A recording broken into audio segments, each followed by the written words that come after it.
তুলকু বিআইদিকুম ইলা তাহলুকা সাদাকাল্লাহুল মাওলানাল আজিম। আদর্শ ছাত্র কাফেলা, ইসলামী শাসনতন্ত্র ছাত্র আন্দোলন, ঢাকা মহানগর পশ্চিমের আজকের সম্মেলনের সংগ্রামী সভাপতি, মঞ্চে উপবিষ্ট বিশেষ অতিথি, ইসলামী আন্দোলন বাংলাদেশের সংগ্রামী যুগ্ম মহাসচিব জনাব অধ্যাপক মাহবুবুর রহমান সাহেব সহ ইসলামী আন্দোলন, শ্রমিক আন্দোলনের নেতৃবৃন্দ, উপস্থিত ছাত্র জনতা, সময় কম, আমাদের প্রধান অতিথি কিছুক্ষণের মধ্যেই আমাদের মাঝে উপস্থিত হবেন। আমি সংক্ষেপে দুই একটি কথা বলবো। প্রথমেই ছাত্র ভাইদের উদ্দেশ্যে দুটি কথা বলবো। সম্মেলনের শুরুতেই জামিল উলুম মাদ্রাসার সভাপতি সাহেব একটি কথা বলেছিলেন, সেটা হলো আজকে ছাত্রদেরকে বলা হয় যে রাজনীতির সাথে, ছাত্র সংগঠনের সাথে সম্পৃক্ত হওয়া যাবে না। তিনি কোরআনে আয়াত তেলাওয়াত করেছেন, কুতিবা আলাইকুমুস সিয়াম কামা কুতিবা আলাল্লাযিনা মিন ক্বাবলিকুম লাআল্লাকুম তাত্তাকুন। পাশাপাশি ৮ আয়াত আছে সূরা বাকারায়, কুতিবা আলাইকুমুল কিতাল ওয়া হুয়া কুরহুল লাকুম। তিনি এ বিষয়ে আলোচনা করেছেন, অর্থাৎ জেহাদ করা, আমাদের ইসলামী আন্দোলন করা, আল্লাহর জমিনে আল্লাহ দ্বীনকে প্রতিষ্ঠা করা আমাদের উপর ফরজ, ঠিক কিনা? যেমনটি রোজা ফরজ।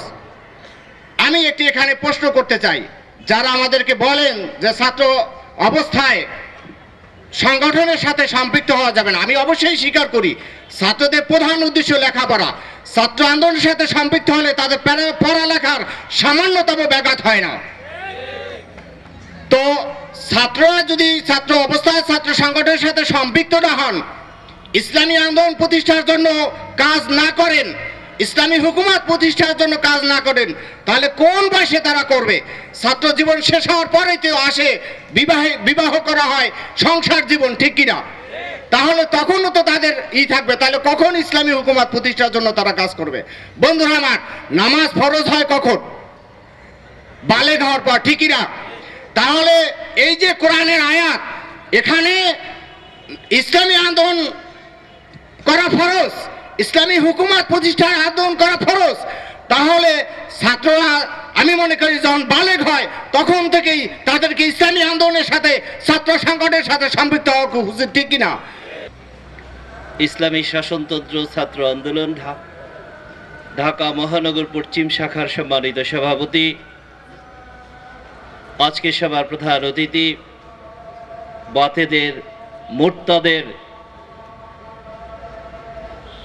তথাকথিত আহলে হাদিসদের ভীতি হযরত মাওলানা মুফতি সৈয়দ মোহাম্মদ ফয়জুল করিম সাহেব দামাত বরকাতুহুম, প্রিয় অতিথিবৃন্দ, সমাগত সুধী মণ্ডলী, আজানের পরে কথা বলার আর মানসিকতা নেই। তারপরেও আমি এখানে মূলত দাওয়াতটা নিয়েছি ছাত্র আন্দোলনের কারণে, এটা অস্বীকার হয়নি, কিন্তু ঘোষক আমার মূল পরিচয়টুকুই করতে ভুলে গেছেন। আমার শুরুটা ছাত্র আন্দোলন, ছাত্র আন্দোলন থেকে আমি শাসাত আন্দোলনের পরবর্তী জীবনের শুরু হয়েছে, কিন্তু আসলে তা নয়। আমার ইসলামী আন্দোলন শুরু, তারপরে ছাত্র আন্দোলন, তারপরে ইসলামী আন্দোলন। প্রিয় হাজরিন, ইসলামী শাসনতন্ত্র ছাত্র আন্দোলন প্রতিষ্ঠার পূর্বে আমি একটি বাতিল সংগঠনে, আজকে ক্ষমতাসীন যে সংগঠন, সেই সংগঠনের একজন কেন্দ্রীয় দায়িত্বশীল ছিলাম। আপনাদের সেই ক্ষমতার স্বাদ, আপনাদের প্যান্টের সেই চিপায় রাখায় সেই যন্ত্রগুলোর সম্পর্কে আমার খুব ভালো আছে, জানা আছে। ক্ষমতায় রেখে অস্ত্র দিয়ে আর ক্ষমতার মসনদ কখনো আঁকড়ে রাখা যায় না। স্বাধীনতার ইত্তর নয়, সারা পৃথিবীর ইতিহাসে কোথাও সেটা প্রমাণ করে না। প্রিয় বন্ধুরা আমার, স্বাধীনতার উত্তর 43 বছরের ইতিহাস, মুক্তিযুদ্ধের ইতিহাস, এক সাগর রক্তের বিনিময়ে অর্জিত সোনার বাংলা, শ্যামল বাংলার, বিধবার বাংলা, এর জন্য এক সাগর রক্তের বিনিময়ে রক্ত দিয়ে স্বাধীনতা আসে নাই, আসছে। আজকের সেই বুদ্ধিজীবী স্মৃতিসৌধ যে যান, মুক্তিযুদ্ধরা যেখানে দাঁড়িয়েছে তাদেরকে বলুন, আজকে যারা জীবিত আছে মুক্তিযোদ্ধাদেরকে জিজ্ঞাসা করুন বুকের হাত দিয়ে এই একটি রাষ্ট্র গঠনের জন্য তারা বুকের রক্ত দেয়নি। প্রিয় বন্ধুরা আমার, আজকের দৃশ্য বলবো, মাননীয় প্রধানমন্ত্রী, মাননীয় সাবেক বিরোধী দল নেত্রীকে জিজ্ঞাসা করতে চাই, মোহতারাম প্রধান অতিথি আজকে আমাদের মাঝে উপস্থিত হয়েছেন,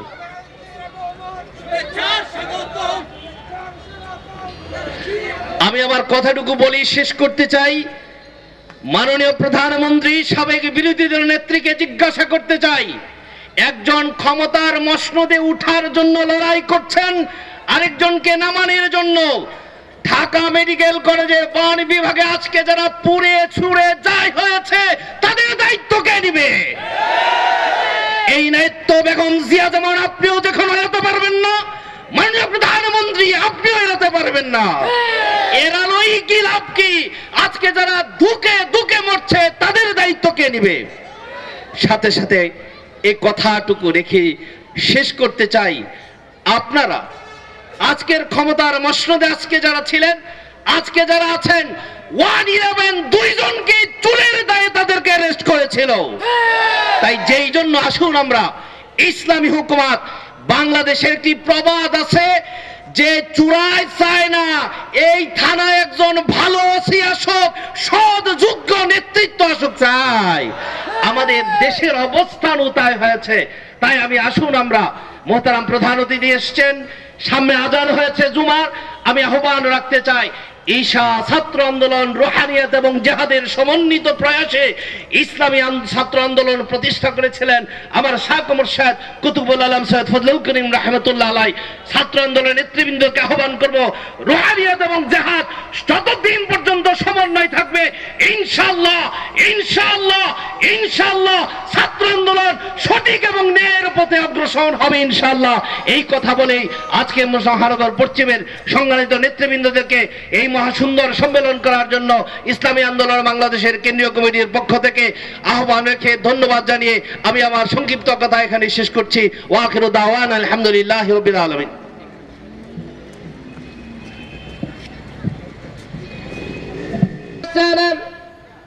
ইসলামী আন্দোলন বাংলাদেশের মুহতারাম নায়েব আমির হযরত পীর সাহেব চরমনাই রহমাতুল্লাহ আলাইহির সুযোগ্য সাহেবজাদা খলিফা মুফতি সৈয়দ মোহাম্মদ ফয়জুল করিম পীরে কামেল চরমনাই।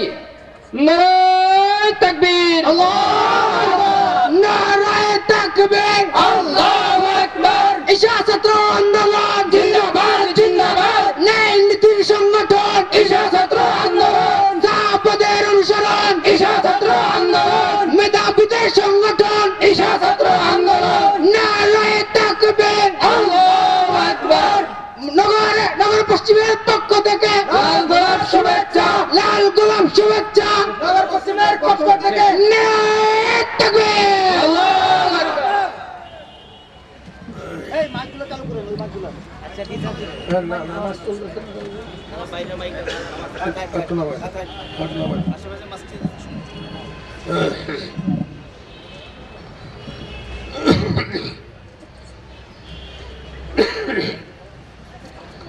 نحمد ونصلي على رسوله الكريم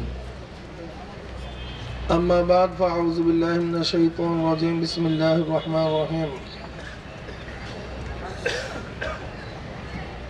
هو الذي أرسل رسوله بالهدى ودين الحق ليظهره على الدين كله সবাই দুরূদ শরীফ পড়ে اللهم صل على سيدنا ونبينا وشفيعنا حبيبنا مولانا محمد صلى الله عليه وعلى آله وأصحابه وبارك وسلم। ইসলামী শাসনতন্ত্র ছাত্র আন্দোলন ঢাকা মহানগর পশ্চিম শাখা কর্তৃক আয়োজিত আজকে ছাত্র সম্মেলনের সম্মানিত সভাপতি দিগার ওলামায়ে কেরাম, সর্বস্তরের ছাত্র ভাইয়ের আমার, বাংলাদেশের ছাত্র সংগঠন নামে অনেক সংগঠনই আছে, থাকা সত্ত্বেও ঈশা ছাত্র আন্দোলন আমরা কেন করব এই ব্যাপারটা আমাদের মাথায় নিতে হবে। ঈশা ছাত্র আন্দোলন আদর্শ ভিত্তিক রুহানিয়াত ও জেহাদের সমন্বিত প্রয়াস এক সংগঠনের নাম, যে সংগঠনে অন্তর্ভুক্ত হওয়ার পরে ছাত্র নিজেকে গঠন করার ভিত্তিতে সমাজকে গঠন করার চিন্তা ভাবনা তারা করেন। ঈশা ছাত্র আন্দোলন মনে করে 1 নম্বর ফসলের জন্য 1 নম্বর জমির প্রয়োজন। আপনার ছেলেকে 1 নম্বর ছাত্র করবেন, প্রয়োজন 1 নম্বর একজন উস্তাদের। আপনি 1 নম্বর একটা মাল কিনবেন, প্রয়োজন 1 নম্বর দোকানদারের। 2 নম্বর দোকানদারের কাছে 1 নম্বর মালের আশা করা যায় না। অযোগ্য উস্তাদের কাছে 1 নম্বর ছাত্রর আশা করা যায় না। জমি ভালো না হলে সেখানে 1 নম্বর ফসলের কোনোদিন আশা করা যায় না। 1 নম্বর মানুষ না হলে দেশকেও 1 নম্বর করা কোনোদিনই সম্ভব না। এর জন্য ঈশা ছাত্র আন্দোলন প্রথম নিজেকে 1 নম্বর করার টার্গেট নিয়ে সামনে অগ্রসর হন। আর 1 নম্বর মানুষ করা আল্লাহর হাবিব আলাইহিস সালাতু ওয়াস সালাম যাদেরকে স্বীকৃতি প্রদান করেছেন, খোদ আল্লাহ পাক রব্বুল আলামিন যাদের উপরে রাজি হয়েছেন, রাদিয়াল্লাহু আনহুম ওয়া রাদওয়ান। আমিও সাহাবাদের উপর রাজি, সাহাবারা আমাদের উপর রাজি। এর জন্য ঈশা ছাত্র আন্দোলনের মূল স্লোগান হলো সাহাবাদের অনুসরণ, ঈশা ছাত্র আন্দোলন। কি কথা ঠিক না? শুধু সংগঠন যোগ্যতার ভিত্তিতে ইসলামী হুকুমাত হতে পারে না, এর কোনো ইতিহাস নেই। ইসলামী হুকুমাত হয় আল্লাহ পাকের রহমাতের ভিত্তিতে। ওয়ালা তাহিনু ওয়ালা তাহজানু ওয়া আনতুমুল আ'লাউনা ইন কুনতুম মুমিনিন। তোমরা ভয় পেও না, তোমরা চিন্তিত হও না, তোমরা বিজয় অর্জন করবে যদি তোমরা কি হও, শর্ত কি, তোমরা যদি মুমিন হয়ে থাকো। আল্লাহ পাক এই কথা বলেন নাই তোমাদের যদি সাংগঠনিক অদক্ষতা হয়, অর্থের বিপুলতা হয়, তোমাদের ব্যাংক হয়, বিমা হয়, তোমাদের ডাক্তারি সংস্থা হয়, অমুক হয়, টাকা হয়, পয়সা হয়, তাহলে বিজয় অর্জন করতে পারবা, এরকম কথা আল্লাহ পাক বলেন নাই। বরং বলছেন ইন কুনতুম মুমিনিন, তোমরা যদি মুমিন হয়ে থাকো। মুসলমানদের বিজয়ের জন্য সবচেয়ে পূর্ব শর্ত হলো ঈমানকে মজবুত করা। আপনারা জানেন সাহাবায়ে কেরাম রিদওয়ানুল্লাহি তাআলা আলাইহিম আজমাইন যখন বদরের ময়দান অবতীর্ণ হলেন, তখন মুসলমানদের সংখ্যা ছিল 313 জন। শত্রুদের সংখ্যা অনেক, তাদের তলোয়ার, উট, ঘোড়া, খাদ্যের কোনো কমতি ছিল না। কিন্তু সাহাবায়ে কেরাম রিদওয়ানুল্লাহি তাআলা আলাইহিম আজমাইনদের কাছে ঘোড়াও এরকম ছিল না। কোন কোন রওয়ায়াতের মধ্যে আছে 3টা, তলোয়ারের সংখ্যা ছিল মাত্র 3টা, খাদ্য ছিল না, সাহাবাদের কাছে জুতাও ছিল না। সাহাবাদের অবস্থা এরকম, তারা বিজয় অর্জন করবেন এরকম চিন্তাও তারা করতে পারেননি। এমনকি বদরের এক কর্নারে গিয়ে বুখারীর মধ্যে রওয়ায়াত আসছে, আল্লাহর হাবিব আলাইহিস সালাতু ওয়াস সালাম দোয়া করতেছেন, আল্লাহুম্মা আনশিদুকা আহদাকা ওয়া ওয়াদাকা আল্লাহুম্মা ইন শি'তা লাম তু'বাদ। মাওলা হে, তুমি মক্কা আমার সাথে যে ওয়াদা করেছিলে, তুমি যে ওয়াদা করছিলা যে বদরের ময়দানে তুমি বিজয় দান করবা, কই আজকে তো আমরা বাহ্যিক দৃষ্টিতে বিজয় হওয়ার কোনো আলামত নমুনা আমাদের কাছে নেই। এই বিপুল সংখ্যক শত্রু বাহিনীর সাথে এই দুর্বল, নিঃস্ব, যাদের পায়ে জুতা নাই, হাতের মধ্যে তলোয়ার নাই, ঘোড়া নাই, ক্ষুধার্ত, এদের হাসবুকা ইয়া রাসূলুল্লাহ।